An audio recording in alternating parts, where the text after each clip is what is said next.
जय Uttarakhand voice of mountain में आपका हार्दिक स्वागत है। देख रहे पहाड़ों की खबर, सुदूर क्षेत्र की खबर, आपका अपने चैनल वॉइस ऑफ माउंटेन्स। आज हमारा सपना भी साकार होता जा रहा है। जो सुदूरवर्ती क्षेत्रों की आवाज़ है, आज बेलखना पट्टी के सबसे दूरस्थ गांव और सीमांत हिमालय से लगे गांव गंगी में पहुंचा। गंगी में आज भेड़ परिक्रमा मेले का यहाँ पे आयोजन किया गया और हर 3 साल में यह कार्यक्रम यहाँ पर होता है। आप देख सकते हैं यहाँ पे लोगों का दूर दूर से यहाँ पे लोग आते हैं इस मेले को देखने के लिए और भगवान सोमेश्वर देवता की छत्र छाया में यह सफल आयोजन होता है। सदियों से यह लोग अपनी इस परंपरा को बनाए हुए हैं और आप देख सकते हैं इस बेलखना ही नहीं, पूरी बेलखना घाटी के आसपास की अगर कला संस्कृति रीति रिवाज को देखेंगे तो दिल्ली में हो रहे नाच गानों से आप समझ जाएंगे कि असली संस्कृति, असली रीति रिवाज हमारे पहाड़ों में होते हैं। अगर आपने उत्तराखंड देखना है तो आप आइए बेलखना में, इस रीति रिवाज को देखिए। यह गाँव आज भी विकास से कोसों दूर है। यहाँ के बच्चे ज़्यादा पढ़े लिखे नहीं होते हैं। यहाँ पर ज़्यादा से ज़्यादा 5वीं या 8वीं तक यहाँ पर शिक्षा ग्रहण करते हैं।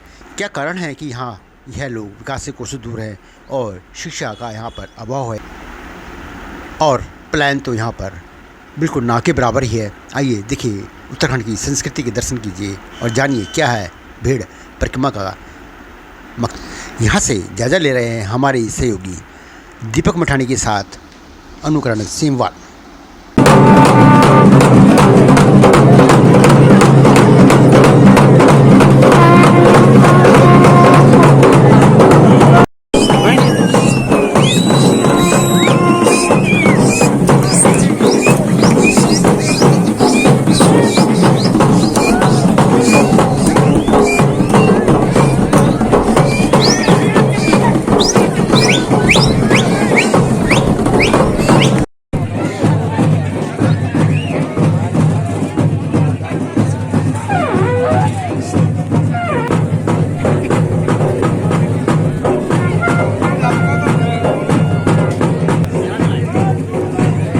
नमस्कार दर्शकों, स्वागत है आपका वॉइस ऑफ माउंटेन में। आज हम आए हैं घनसाली क्षेत्र के सीमांत गांव गंगी गांव में, जो कि बेलखना पट्टी में पड़ता है। और यहाँ आज भेड़ परिक्रमा मेला था जिसमें कि हम शामिल हुए हैं। और हमारे साथ हैं अभी इस गांव के श्रीमान बादर सिंह राणा जी, और हम इनसे पूछेंगे इस गांव के बारे में कि यहाँ की जो परंपरा है, यहाँ के जो लोक नृत्य वगैरह हैं, जो संस्कृति वगैरह है, इसके बारे में पूछेंगे हम आपको। तो स्वागत है आपका हमारे न्यूज़ चैनल में। बहुत बहुत धन्यवाद आपका, जो आप हमारे जैसे सीमांत गाँव गंगी में आए हैं। तो हमारे यहाँ की जो भेड़ परिक्रमा जो मेला लगता है, ये हर एक तीसरे साल होता है और सोमेश्वर देवता का यह मेला है और ये बहुत पुराने समय से चला आ रहा है। तो हम जो है अपने दादा ने और परदादाओं से सुना था इसकी कहानी, क्योंकि ये पहले सोमेश्वर देवता एक भेड़ पालक थे और भेड़ पालक के रूप में जो है ये, जैसे हम आज मनुष्य हैं तो इसी तरह से थे। जो 2-4 दोस्त थे, ये इनके आपस में जो है शर्त लगी कि भाई जो इनको जड़ी मिली थी सोमेश्वर देवता को, फिर इनको जो वो जड़ी से इन्होंने कहा कि मैं भेड़ जीवित कर दूंगा। तो बाद में जो है उन्होंने एक भेड़ को मारा, फिर उस भेड़ को जो है जड़ी के द्वारा जीवित किया गया सोमेश्वर देवता के द्वारा। उन्होंने सोचा कि तो भेड़ लोगों की भी इसको देनी पड़ेगी। फिर उसके पश्चात जो है सब लोगों ने उन्होंने मिल के इसको जो है ढंगार में फेंक दिया। उसके पश्चात जो है थे इन्होंने एक सीटी मारी, जितने भी भेड़ बकरियां थी सारे जो है ढंगार में गिरा दी।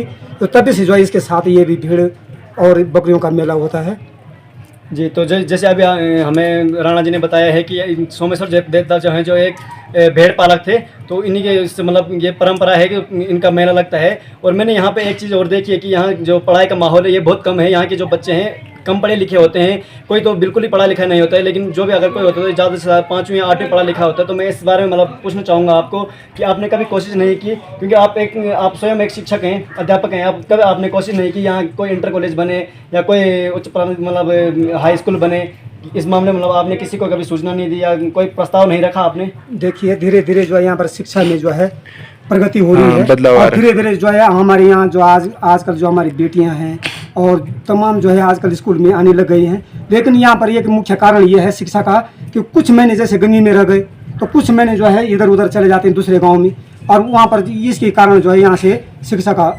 क्षेत्र से जो बच्चे चले जाते हैं बच्चे। और अन्य जैसे देख लो आप, यहाँ पर तमाम गाँव भारत के जो आज़ादी के बाद जो है इंटरनेट से जुड़ गए, लेकिन यहाँ देख लीजिए आप कहीं पर बिजली नहीं है और इंटरनेट की कोई सुविधा नहीं है, टावर नहीं है यहाँ। इस तरह से जो है लोग वंचित हो जाते हैं, धीरे धीरे करके जो है अपने स्वरोजगार में लग जाते हैं। जैसे अभी हमें राणा जी ने बताया है कि ये गांव जो है सभी चीज़ों से वंचित है, जैसे नेटवर्क हो गया या लाइट हो गया, इन चीज़ों से, क्योंकि हम खुद यहाँ पे आए हैं और हमने खुद देखा कि हमारे फ़ोन में नेटवर्क नहीं है। तो ये चीज़ें जो यहाँ पे अभी जो ये गांव है बहुत पिछड़ा हुआ है, यहाँ कुछ भी मतलब केवल एक सड़क आई है यहाँ पे, बाकी कुछ भी यहाँ पे विकास नहीं हुआ है इस गाँव का। तो ऐसी कुछ चीज़ें हैं, जैसे यहाँ के लोग जो हैं 6 महीने इस गाँव में रहते हैं, फिर 6 महीने दूसरी जगह चले जाते हैं। तो इसका क्या कारण है, मतलब किस लिए आप लोग मतलब यहाँ छोड़ के दूसरी जगह जाते हैं? ये इसका कारण ये है कि एक तो अत्यधिक बर्फ पड़ने के कारण पहले के लोगों ने ये सोचा होगा दूसरी जगह एक एक घर और बनाए थे, तो उसके देखते हुए अब दो दो जगह हमारी ज़मीन हो गई, न तो हम उसको छोड़ सकते हैं और न तो अब कहाँ तो रहें।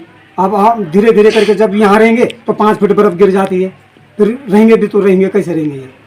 तो इस जो जगह है जो एकदम मतलब सीमा पे है, जो हिमालय की चोटी है, हिमालय के बाद मतलब यही गांव है, और इसके बाद पूरा हिमालय जो इससे मतलब घनसाली के बाद जो है सीमांत ग्राम है, इसके बाद हिमालय है, इसके बाद कुछ भी मतलब गांव नहीं है आगे। तो यहाँ जो है सर्दियों के जैसे हर जगह कैसे पड़ते हैं कि मतलब जनवरी में, अधिकतर जनवरी में बर्फ़ पड़ती है, लेकिन इस गांव में नवंबर या दिसंबर में बर्फ़ पड़ जाती है। और बर्फ़ ये नहीं कि 1-2 फुट, यहाँ 5-6 फुट बर्फ़ पड़ जाती है, और ये जो गाँव के लोग होते हैं ये दूसरे गाँव में चले जाते हैं।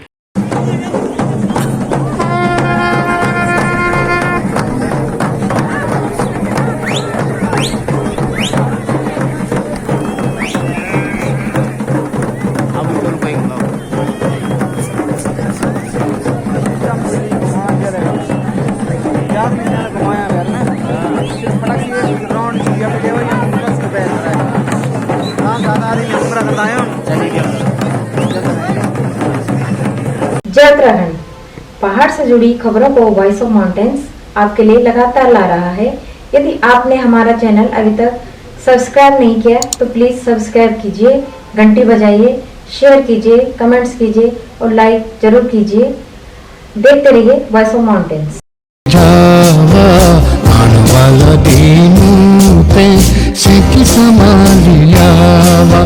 ए जावा